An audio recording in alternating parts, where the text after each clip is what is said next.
The Fool by Christopher Gunning. Don't do it! The fool stopped in his tracks at the sound of his father's voice.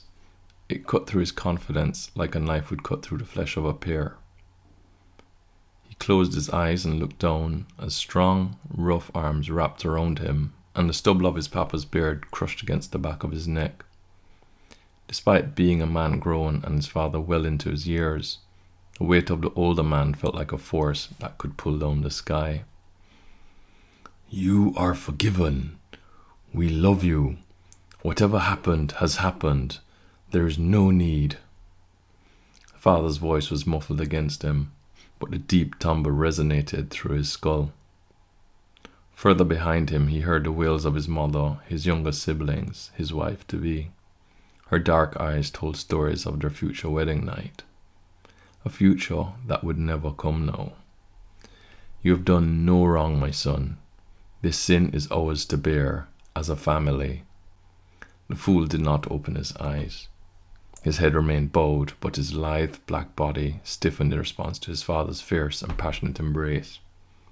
The older man heaved, tightened his own massive biceps and forearms to challenge the youth.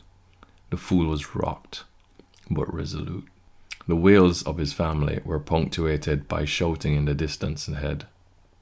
The slavers were even closer today, painted mercenaries of the Urgobo tribe, and paler men, the colour of dried bones, covered from head to toe in unnatural clothing and speaking in harsh tongues that none of his village had heard before. The price must be paid. The elders had spoken up strongly when the tribe had first heard of the ghostly men. We must flee!